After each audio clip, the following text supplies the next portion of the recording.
I had long wanted to change my life. The hustle and bustle of the city and the people who never stopped talking about their achievements were slowly wearing down my patience. They had no idea who I really was. When I saw an advertisement for an old house for sale on the outskirts of a small town, I realized this was my chance. A place where no one would find me, where I could finally work without prying eyes. The house was perfect. 2 floors, a veranda that seemed to invite you to sit with a cup of coffee in the morning, and a large yard where any traces could be easily hidden. But the price, it was almost laughable. Far too low for such a property. The seller was strange, thin, restless, constantly glancing around as if someone were watching us. As he handed me the keys, he whispered something that made me laugh. "I only advise you one thing.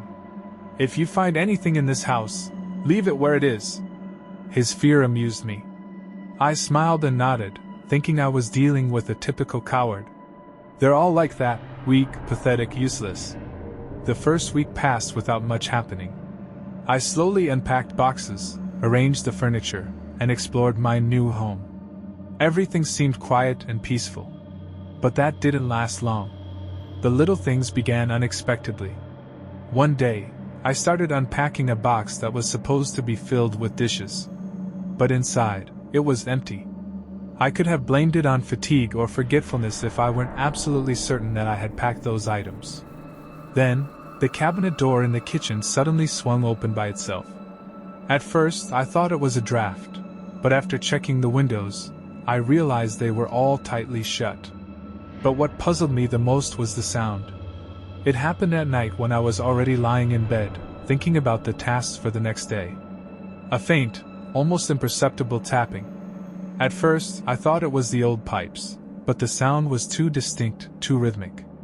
It was as if it was trying to draw my attention. At dawn, I began a thorough inspection of the house. And that's when I found them, the old, almost hidden basement doors. They looked unreliable, the wood darkened with age, and the doors barely hung on their hinges. It seemed as though someone had long ago tried to keep them sealed shut. I hesitated. Something inside me whispered, "Don't touch them. Don't open them." But my curiosity, no, more like my need for answers, got the better of me. The basement greeted me with darkness and piercing cold. The air was heavy, filled with the scent of dampness, rust, and something else, something dead. The high ceiling and grim walls created the sensation that I was standing in a trap, one that someone had deliberately prepared years ago. But what caught my attention most was what lay in the middle of the floor. An old metal hatch. Its heavy bolts were covered in strange symbols, intricate, intertwined markings that seemed hastily carved yet purposeful. I didn't know what they meant, but they seemed to pulsate faintly under the dim light of the flashlight I held. The hatch was sealed, and common sense told me to leave it alone. But when had that ever stopped me? Curiosity had always been my strongest and most dangerous trait. I went upstairs, grabbed a crowbar, and returned to the basement. The first strike against the bolt rang out, shattering the oppressive silence. I struck blow after blow, and each time, it felt as though the hatch resisted not just physically but in some unseen, intangible way. Finally, the last bolt gave way. In that moment, something changed. The air grew denser, a chill ran down my spine, and suddenly I was hit with a stench so foul it nearly made me reel. Rot. Something that had no business being here, beneath my house. I lit the flashlight and leaned over the hatch. Narrow, twisted stairs descended into absolute darkness. This place didn't want to open itself to me. I could feel it. Everything inside me screamed, "Stop! Don't go down!" But I had already made my choice. I had to know what lay below. And so I went. The stairs under my feet let out a piercing creak, shattering the dead silence. I descended slowly, keeping one hand on the damp wall to maintain my balance. With every step, I feared one of the planks would give way, sending me tumbling into the darkness with no way back. Finally, I reached the bottom. Before me was a room that resembled a crypt. The walls were rough, cold stone, and the floor was covered in a thick layer of dust that swirled with every movement I made. I couldn't shake the feeling that no one had been here for decades. In the far corner, I spotted several old wooden crates stacked on top of each other. They looked as though they had been hastily placed there and forgotten forever. I approached them and pried the lid off the first one. Inside, I found something that sent shivers down my spine: newspapers. Dozens of yellow newspapers, each containing articles about missing people. Their faces stared up at me from the pages, pleading for help. The sense of unease grew stronger. I moved to the second crate. This time, inside was a wooden box. It was finely carved, though the same strange symbols I had seen on the hatch adorned its lid. The wood had darkened with age but felt oddly smooth, as if someone had been caring for it. I opened the box. Inside was a photograph. It showed a man with empty, lifeless eyes. His face was so hauntingly realistic that I froze for a moment, holding my breath. It felt as if he was staring directly at me. I couldn't look away. His gaze pierced through me, making me feel as though I was not alone. And then it happened. A whisper. Soft but unmistakable, it echoed in my ears as though someone was standing right behind me. Michael! My name. Spoken in a voice I didn't recognize but that felt strangely familiar. A chill ran through my body, and I could feel the air around me growing thicker, heavier. My heart pounded in my chest. I turned around, but the room was empty.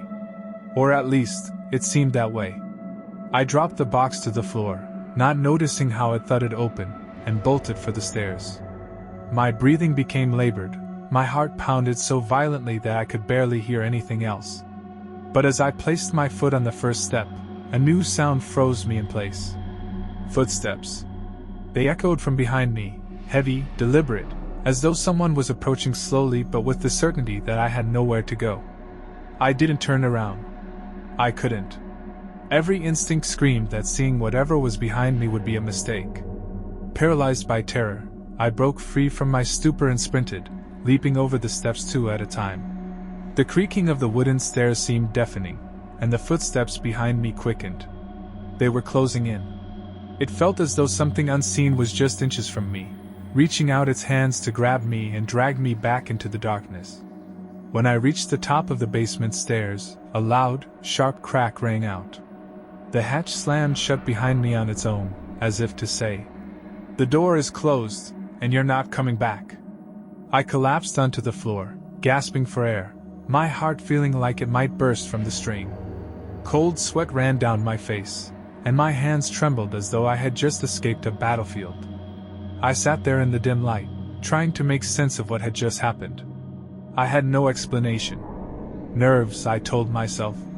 It was just nerves, fear, tension playing cruel tricks on me. The footsteps were in my imagination, I assured myself. But were they? That night I tried to sleep, but sleep wouldn't come.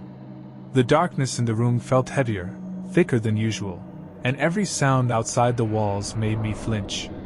But when I heard it, all my doubts disappeared. The whisper. It was back. Michael!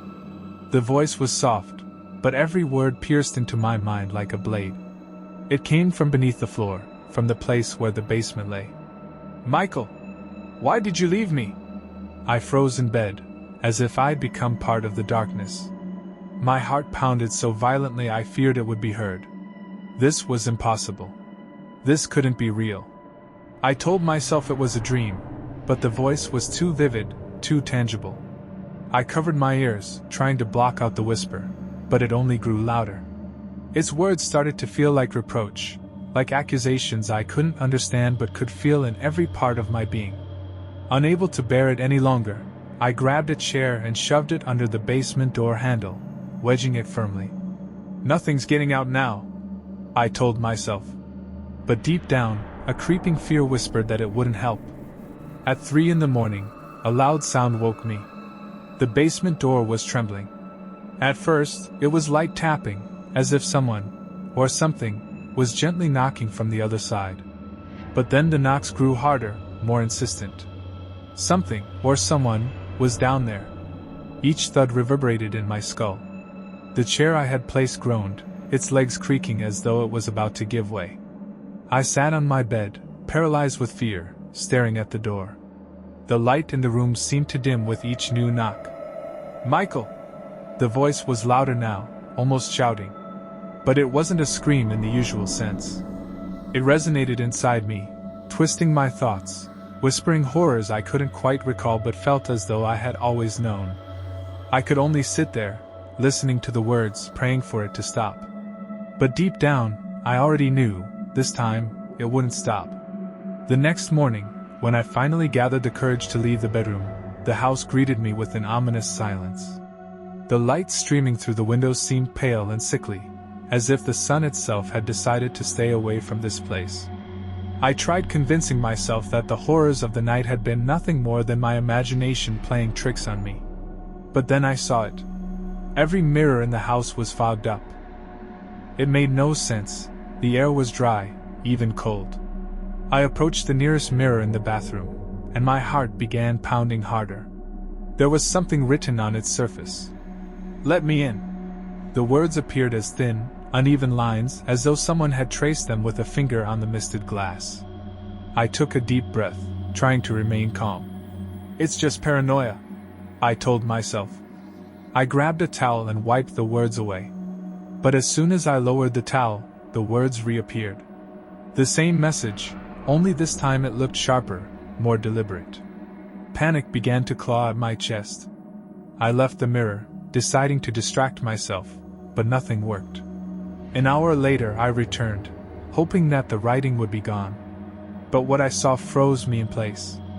The reflection in the mirror no longer matched the room in front of it. I stood there, alone in the bathroom, but in the mirror, behind me, he was there. The man from the photograph. His hollow eyes locked onto mine. It felt as if he could see straight through me, into every thought, every fear. His face was so close to mine that I could almost feel the icy chill emanating from him. And then, slowly, his mouth began to open. Without moving his lips, he whispered, "You opened the door. Now you can't hide." I stumbled back from the mirror, knocking several items off the shelf. Spinning around, I saw nothing behind me. But in the reflection, he was still there. His empty gaze remained fixed on me. That's when I understood. This wasn't going to end. He had come to stay. I couldn't take it anymore. What was happening was beyond my understanding, and I needed answers. The seller of the house knew something I didn't. His words, "Leave it where it is," now held a much darker meaning. I found an old document from the purchase agreement with his phone number on it, and called him immediately. But the phone remained silent. No dial tone, no response.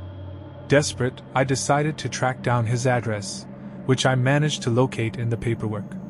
His house was on the other side of town, small and grim, as if the place mirrored his state of mind. When I knocked on the door, it seemed no one was home. But after a minute, the door abruptly opened, and there he was, the same man who had sold me the house. He looked terrible. His eyes were sunken, his face lined with deep wrinkles that spoke of sleepless nights. He resembled a man who had spent decades living in constant fear. "You opened the hatch, didn't you?" he asked without so much as a greeting. His voice was dry and cracked, as if he already knew the answer. "Yes. I didn't know it was important," I murmured, feeling a growing sense of guilt welling up inside me. His eyes went cold, almost empty. He nodded, as if hearing something inevitable, and slumped into an old chair near the door. "He was waiting there," he said quietly, burying his head in his hands. "I ran, but it didn't matter. He always finds someone new." I felt a chill spread through my chest. Who are you talking about?" "He uses mirrors," the man whispered, not lifting his head. "Don't look into the mirrors. If you do, he'll find you." His words hit me like a hammer. I tried to respond, but no sound came from my throat. The man looked up at me. "I thought I could escape. Sell the house, start fresh. But even now, he's watching. Even here, he can find me." His voice broke into a hoarse whisper. I couldn't listen anymore. Panicked, I fled from his house, from his words, from his despair. But now those words echoed in my mind. "Don't look into the mirrors. When I returned home, the feeling of dread refused to leave me. The seller's words echoed incessantly in my mind. He uses mirrors. Don't look into the mirrors. I couldn't take any chances. Grabbing a hammer from the storage room, I began ridding the house of every mirror. One by one, I took them down from the walls, shattered them, or stashed them away in closets. At that moment, I believed this could stop whatever had followed me from the basement. When the last mirror was gone, an eerie silence filled the house. It was as if the place was holding its breath. I tried to calm myself, reassuring myself that I had done everything possible to put an end to whatever had begun. But that night, as darkness engulfed the house, I realized how gravely mistaken I was. At first, everything was quiet. Too quiet. I had almost started to believe I had banished him. But then I saw it. A shadow appeared on the wall of my bedroom. It didn't move, didn't shift its shape. It just stood there, ominous and still. But I knew it was him. I recognized the outline of the figure, the same sinister silhouette from the photograph I had found in the basement. The shadow didn't remain static. Slowly, agonizingly slowly, it began to move. Crawling across the wall, as if seeping out of the darkness of the room itself. Its direction was unmistakable. It was coming for me. I couldn't breathe. I lay frozen in bed, paralyzed by fear, watching as the shadow crept closer. It had reached the edge of my bed when I heard it. The voice. But it wasn't coming from outside. It was inside my head, soft and sticky, sinking into every corner of my mind. We are one now. Those words reverberated in my consciousness, repeating, blending with my own thoughts. I felt something entering me, seeping into my being, pushing out every other sensation. I wanted to scream but couldn't. I wanted to turn away, to run, to do anything. But the shadow had already consumed me, its icy presence filling every inch of space around me. And then I understood, this wasn't just my house anymore. It was his place. And now, I was part of it. That final night, I decided to leave the house. I had no other choice. Something inside me screamed that if I stayed even one more night, I would never be able to leave. I packed only the essentials and hurried to the front door. But when I tried to open it, the handle wouldn't budge. It was locked. I rushed to the windows, but they wouldn't open either. The glass looked ordinary, but when I tried to break it, my efforts were futile, as if an invisible wall had formed between me and the outside world. At that moment, the lights began to flicker. The bulbs in the hallway pulsed, filling the room with dim, erratic glows before plunging it back into darkness. I felt it then. Something shifted in the air. The cold I had experienced in the basement returned, but now it was sharper, closer, more suffocating. I felt it behind me. That same familiar icy breath, unmistakable.